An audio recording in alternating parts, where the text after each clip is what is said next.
Hello friends, welcome to a new vlog. सुबह उठकर सबसे पहले कर लिया अपना ब्रेकफास्ट। वैसे ऑनेस्टली बोलूँ तो ब्रेकफास्ट में अभी तक कोई बहुत बड़ा चेंज नहीं आया है। जो मैंने पिछले व्लॉग में दिखाया था वही सीन अभी भी है। ब्रेकफास्ट खत्म किया, एनर्जी फुल और निकल पड़े दुनिया के सबसे फेमस मॉन्यूमेंट्स में से एक को देखने। अब हमने बुक की अपनी उबर, लेकिन उबर से पहले नजर किस पर पड़ी? अरे भाई, हमारी अपनी मारुति ऑल्टो। सच में यार, जिस ऑल्टो को इंडिया में प्यार से लॉर्ड ऑल्टो बोलते हैं, वही इजिप्ट की सड़कों पर आराम से घूम रही थी। मतलब लॉर्ड ऑल्टो सिर्फ इंडिया की नहीं, इजिप्ट की भी शान निकली। थोड़ी देर बाद हमारी कैब भी आ गई और लगभग आधे घंटे के सफर के बाद फाइनली हम पहुंच चुके हैं the great gate of the pyramids of Giza. यही नया मेन एंट्रेंस है। पहले टूरिस्ट पुराने गेट से जाते थे, लेकिन अब इस नए ग्रेट गेट से एंट्री होती है। गेट के बाहर ही हमने 2-4 फोटोज खींची। इतनी दूर इंडिया से आए हैं, प्रूफ तो बनता है ना भाई। अंदर आते ही सबसे पहले बड़े बड़े बोर्ड्स दिखते हैं, welcome to the pyramids of Giza. अगर आपने ऑनलाइन टिकट पहले से बुक कर रखी है तो बस QR कोड स्कैन करके एंट्री मिल जाती है। मोबाइल टिकट भी चल जाती है, इसलिए टिकट काउंटर की लंबी लाइन में लगने की जरूरत नहीं पड़ती। इसके बाद सिक्योरिटी गेट्स क्रॉस करके हम पहुंच गए अंदर। एंट्री के बाद मेन पिरामिड तुरंत नहीं दिखता। पहले पूरा विजिटर एरिया बना हुआ है, जहां मैप्स, इंफॉर्मेशन बोर्ड्स और पूरे कॉम्प्लेक्स का लेआउट दिखाया गया है। यही पहली बार समझ आया कि यहाँ सिर्फ एक नहीं, 3 बड़े पिरामिड्स हैं। इनके नाम हैं खुफू, खाफरे और मेनकौरे। और आखिर में है दुनिया भर में फेमस द ग्रेट स्फिंक्स। वैसे ये पूरा कॉम्प्लेक्स लगभग 4500 साल पुराना माना जाता है और एंशिएंट इजिप्शियन pharaohs की रॉयल टूम्स यानी समाधियों का हिस्सा है। इतना पुराना मॉन्यूमेंट देखकर सच में दिमाग घूम जाता है। आगे बढ़े तो डेवलपमेंट प्रोजेक्ट और रेस्टोरेशन की काफी इंफॉर्मेशन लगी हुई थी। एक डिटेल मैप भी था जिसमें पूरे गीजा प्लेटो का लेआउट समझाया गया था। कौन सा पिरामिड कहाँ है, विजिटर सेंटर कहाँ है, बस कहाँ मिलेगी, सब कुछ एकदम क्लियर। अगर पहली बार आ रहे हो तो मैप जरूर देख लेना। अब सबसे मजेदार चीज, यहाँ पूरे कॉम्प्लेक्स में hop on hop off bus service चलती है।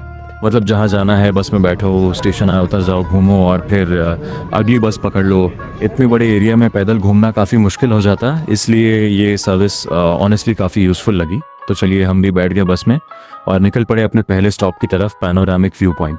यार बस जैसे ही ऊपर पहुंची, जो सामने व्यू दिखा वो शब्दों में बताना मुश्किल है। एक साथ तीनों पिरामिड्स, चारों तरफ सिर्फ सुनहरी रेत और बीच में हजारों साल पुरानी सिविलाइजेशन। सच बोलूं, कैमरा उस फीलिंग का सिर्फ 10% ही कैप्चर कर पाता है। यहीं हमने इंस्टाग्राम के लिए कुछ सिनेमैटिक रील्स शूट की काफ़ी फोटोज निकाली और थोड़ा टाइम बस व्यू एंजॉय करने में बिताया। एक चीज़ और नोटिस की, यहाँ पूरी दुनिया से टूरिस्ट आए थे। रशिया, चीना, कोरिया, यूरोप, हर जगह से लोग थे। लेकिन उस समय तक हमें एक भी इंडियन नहीं दिखा। लग रहा था शायद आज पूरे गीजा में हम ही इंडिया रिप्रेजेंट कर रहे हैं। तो गाइस, फाइनली हमने यहाँ काफ़ी सारी फोटोज क्लिक की, स्पेशली इस अमेजिंग पैनोरामिक व्यू के साथ। इस व्लॉग में फोटोज शायद थोड़ी ज़्यादा दिखेंगी, बट ऑनेस्टली इतना ब्यूटीफुल व्यू था कि हर मोमेंट कैप्चर करने का मन कर रहा था। उसके बाद हमने इंस्टाग्राम और यूट्यूब के लिए भी कुछ सिनेमैटिक शॉट शूट किए और बिलीव मी, कैमरा में जितना अच्छा दिख रहा है ना, रियल लाइफ में उससे भी कहीं ज़्यादा ब्यूटीफुल लगता है। अगर कभी इजिप्ट आओ तो इस प्लेस को डेफिनेटली विजिट करना। एक्सपीरियंस सच में नेक्स्ट लेवल है। अभी तो पास से लेना बाकी है ना यार। अब अगला स्टॉप सबसे बड़ा pyramid, the great pyramid of Khufu. यही दुनिया का सबसे बड़ा इजिप्शियन पिरामिड है और एंशिएंट वर्ल्ड के 7 वंडर्स में से इकलौता वंडर है जो आज भी लगभग पूरी तरह खड़ा है। पहुंच गए हम कहाँ पर? पिरामिड ऑफ गीजा, जहाँ पर ये द ग्रेट पिरामिड है, ये वाला। और इसके पीछे एक छोटा, इसके पीछे अमेरिका करके।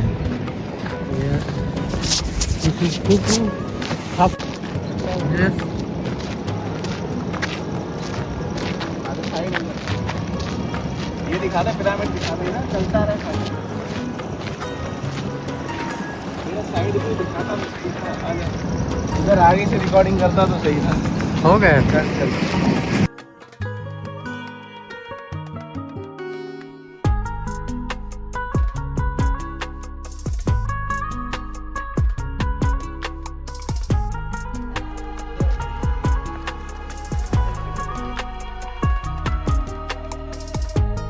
तो गाइस, अब हम जा रहे हैं पिरामिड के अंदर। हमने इसके लिए अलग से टिकट ली थी, जिससे अंदर जाके देख सकें कि आखिर इतने फेमस पिरामिड के अंदर होता क्या है। बाहर से देखने में तो एंट्रेंस काफी नॉर्मल लग रही थी, लेकिन जैसे ही अंदर जाना स्टार्ट किया, वहां के स्टीप स्टेप्स देखकर ही समझ आ गया कि जर्नी इतनी इजी नहीं होने वाली। सबसे इंटरेस्टिंग बात यह थी कि एंट्री और एग्जिट दोनों के लिए सिर्फ एक ही नैरो पैसेज था। मतलब सामने से लोग आ भी रहे थे और जा भी रहे थे, तो सबको झुक झुक के साइड होते हुए निकलना पड़ रहा था। थोड़ा एडवेंचर जैसा फील आ रहा था। अंदर लाइट्स भी लगी हुई थी और वेंटिलेशन सिस्टम भी था, लेकिन फिर भी एक हल्का सा सफोकेशन फील हो रहा था, शायद इतनी पुरानी और बंद जगह होने की वजह से। अगर किसी को क्लॉस्ट्रोफोबिया हो तो उसके लिए थोड़ा डिफ़िकल्ट हो सकता है। सच बोलूँ तो हम सोच रहे थे कि अंदर कुछ एंशिएंट ममीज़, सीक्रेट चेम्बर्स या कोई हिस्टोरिकल चीज़ें देखने को मिलेंगी, लेकिन हमें ऐसा कुछ खास देखने को नहीं मिला। हाँ, कुछ वॉल्स पर इंस्क्रिप्शंस ज़रूर थे, लेकिन वो इंग्लिश में नहीं थे, इसलिए समझना थोड़ा मुश्किल था कि उनमें लिखा क्या है। लास्ट में एक जगह थोड़ी सी रोशनी आ रही थी, पता नहीं वो आर्टिफिशियल लाइट थी या बाहर से आ रही सनलाइट। वहीं लोग फ़ोटोज़ क्लिक कर रहे थे और बस वही अंदर का मैप पॉइंट जैसा लगा। ओवरऑल एक्सपीरियंस काफ़ी यूनिक था। अगर हिस्ट्री और एंशिएंट सिविलाइजेशंस में इंटरेस्ट है तो एक बार अंदर जाके देखना डेफिनेटली बनता है। और अब चलिए हम निकालते हैं वापस बाहर और देखते हैं पिरामिड के बाहर और क्या क्या एक्सप्लोर करने को मिलता है। भाई हम गए थे मकबरे के अंदर और अभी जा रहे हैं बाहर। अंदर गए तो पर बहुत गर्मी थी।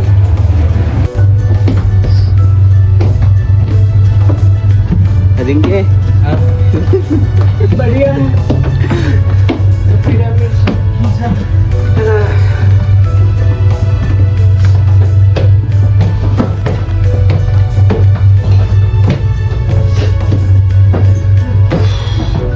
थोड़ी देर बाद हम वापस बाहर आ गए और फिर शुरू हुआ फोटो सेशन। क्योंकि इतनी बड़ी पिरामिड के सामने फोटो ना लो तो ट्रिप अधूरी लगती है। वैसे एक चीज़ जिसने मुझे सरप्राइज किया वो था यहाँ का मौसम। मैं सोचकर आया था कि इजिप्ट मतलब सिर्फ गर्मी ही गर्मी होगी। तो गाइस, जब हम इजिप्ट आए थे ना तब फरवरी का मंथ चल रहा था और ऑनेस्टली ये टाइम इजिप्ट एक्सप्लोर करने के लिए एकदम परफेक्ट है। वेदर इतना प्लेजेंट था कि ना ज़्यादा ठंड और ना ही गर्मी की टेंशन। बस कंफर्टेबल क्लोथ्स पहनो और आराम से पूरा दिन घूमते रहो। अब हम पहुंच चुके थे नेक्स्ट पिरामिड के पास, जो उस पिरामिड से भी बड़ा था जिसके अंदर हम अभी एक्सप्लोर करके आए थे। और यहाँ आके इसका एक्चुअल साइज़ देखकर ही पता चलता है कि ये कितना मैसिव है। इस बार हम इसके और भी क्लोज जा सकते थे, इन ह्यूज स्टोन ब्लॉक्स को टच कर सकते थे और उनकी डिटेलिंग को बिल्कुल पास से देख सकते थे। काफ़ी लोग, स्पेशली बच्चे, इनके पास फोटोज ले रहे थे और थोड़ा ऊपर तक चढ़ भी रहे थे। और सच बताऊं, जब आप ये सोचते हो कि ये पिरामिड्स लगभग 4500 साल पहले सिर्फ इंसानों ने बनाए थे बिना मॉडर्न मशीन्स के, तो दिमाग सच में सोचने पर मजबूर हो जाता है। इतने बड़े बड़े पत्थरों को लाकर इतना परफेक्ट स्ट्रक्चर बनाना उस टाइम के हिसाब से अनबिलीवेबल इंजीनियरिंग थी।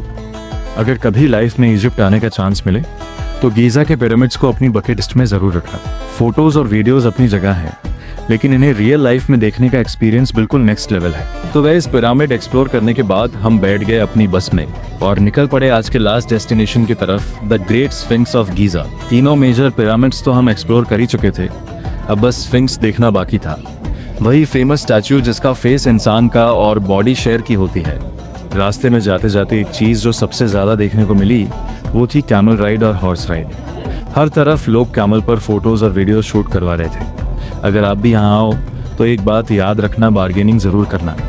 पहले प्राइस थोड़ा ज़्यादा बोलते हैं, लेकिन अगर अच्छी बार्गेनिंग कर लो तो काफ़ी अच्छे रेट में राइड मिल जाती है। और डेजर्ट के बीच कैमल राइड का एक्सपीरियंस और फोटोज़ ऑनेस्टली काफ़ी मस्त आते हैं। धीरे धीरे हम स्फिंक्स के पास पहुँच रहे थे और दूर से ही काफ़ी भीड़ दिखने लगी थी। पीछे से स्फिंक्स की पहली झलक भी मिल गई थी। तभी समझ आ गया कि ये जगह कितनी पॉपुलर है। एक इंटरेस्टिंग बात, और अब हम गीज़ा पिरामिड्स के दूसरे साइड आ चुके थे। हमने एंट्री में ग्रेट गेट से की थी, लेकिन ये वाला एरिया थोड़ा पुराना और काफ़ी बिजी था। ट्रैफिक भी ज़्यादा था और लोकल मार्केट का वाइब भी यहीं से स्टार्ट हो जाता है। फाइनली हम स्फिंक्स के एंट्रेंस पर पहुँच गए। यहाँ उसके बारे में हिस्ट्री और डिटेल्स भी लिखी हुई थी। अगर आप वीडियो देख रहे हो तो स्क्रीन पॉज करके आराम से पढ़ सकते हो। बस एक चैलेंज था, लाइन काफ़ी लंबी थी, थोड़ा वेट करना पड़ा, लेकिन जब फाइनली स्फिंक्स के बिल्कुल सामने पहुंचे तो वेट वर्थ इट लगा। रियल लाइफ में इसका साइज और डिटेलिंग कैमरा से कहीं ज़्यादा इंप्रेसिव लगती है। इस व्लॉग में फ़ोटोज़ थोड़ी ज़्यादा हैं, क्योंकि ऑनेस्टली हमने यहाँ वीडियोज़ थोड़ी कम शूट की थी, लेकिन जितनी भी फ़ोटोज़ और क्लिप्स हैं वो इस जगह की ब्यूटी को काफ़ी अच्छे से दिखती हैं। हमने भी स्फिंक्स के साथ कुछ फ़ोटोज़ क्लिक की, मेरे दोस्त ने भी अपनी फ़ोटोज़ ले ली और फिर कुछ सिनेमैटिक वीडियोस भी शूट किए। साइड में देखो तो लोग कैमल राइड्स एंजॉय कर रहे थे, कोई हॉर्स राइडिंग कर रहा था और हर कोई अपनी इंस्टाग्राम और यूट्यूब वाली परफेक्ट फोटो लेने में बिजी था। यहाँ एक्टिविटीज़ की बिल्कुल कमी नहीं है। Camel ride, horse ride, desert safari जैसा एक्सपीरियंस सब कुछ अवेलेबल है। बस आप जितना एक्सप्लोर करना चाहो उतना मज़ा आ सकता है। और सबसे अच्छी बात ये रही कि हम फरवरी में आए थे। वेदर इतना प्लेजेंट था कि गर्मी का नाम ही नहीं था, इसलिए पूरा डेजर्ट भी कंफर्टेबली एक्सप्लोर कर पा रहे थे। अगर इजिप्ट ट्रिप प्लान कर रहे हो तो फरवरी या winter season definitely best choice है। स्फिंक्स देखने के बाद हम बाहर निकले तो वहाँ का लोकल मार्केट भी काफ़ी लाइवली था। कैसा लग रहा है? सोवेनियर्स, मैग्नेट्स, गिफ्ट्स और इजिप्शियन हैंडीक्राफ्ट्स की काफ़ी शॉप्स थी। अगर शॉपिंग का शौक है तो थोड़ा टाइम यहाँ ज़रूर स्पेंड करना। उसके बाद हम वापस बस में बैठ गए और ग्रेट गेट की तरफ निकल पड़े। तब तक काफ़ी घूम चुके थे तो भूख भी लगनी स्टार्ट हो गई थी। अब अगला मिशन था कुछ अच्छा इजिप्शियन फूड ट्राई करना। देखते हैं आगे हमें क्या क्या टेस्ट करने को मिलता है।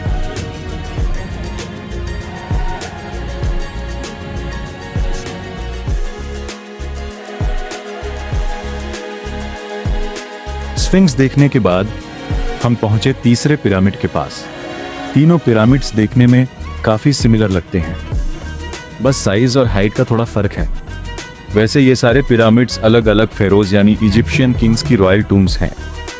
पिरामिड के बिल्कुल पास जाके उसके मैसिव स्टोन ब्लॉक्स को और क्लोजली देखा। इतने सालों बाद भी इन्हें इतना परफेक्टली खड़ा देखना ऑनेस्टली एक अलग ही फीलिंग थी। तब तक शाम भी धीरे धीरे होने लगी थी और फरवरी का वेदर और भी प्लेजेंट हो गया था। हल्की ठंडी हवा चल रही थी जो पूरे एक्सपीरियंस को और भी मेमोरेबल बना रही थी। लेकिन इतना घूमने के बाद अब एक ही प्रॉब्लम थी, भूख। सुबह से हमने प्रॉपर कुछ खाया ही था, बस कोल्ड ड्रिंक्स और थोड़ा बहुत ही लिया था। तो हमने सोचा चलो अब कोई अच्छा रेस्टोरेंट ढूंढते हैं और कुछ लोकल फूड ट्राई करते हैं।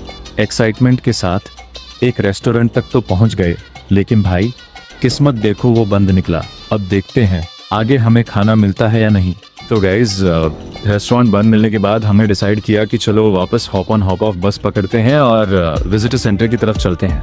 बाद में पता चला कि उस रेस्टोरेंट में खाना खाने के लिए पहले से रिजर्वेशन करना पड़ता है। थोड़ी डिसअपॉइंटमेंट तो हुई, लेकिन कोई बात नहीं।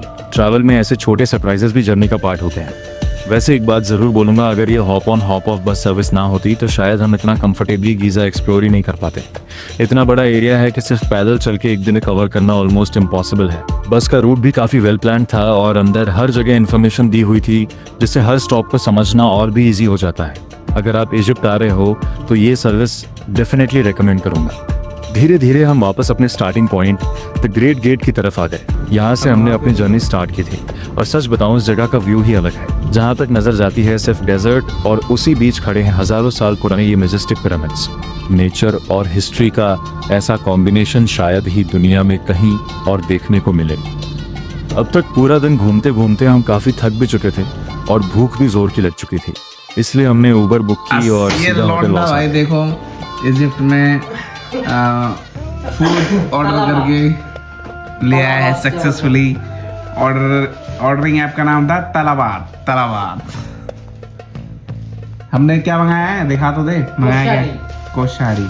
इसको वेज ही खाना था, नॉन वेज में कुछ नहीं खाना था। So we ordered only Koshyari दिखाता हूँ आप लोगों को मैं। ये भैया कोशारी, ये बेल, इंडिया का बेल कोशारी।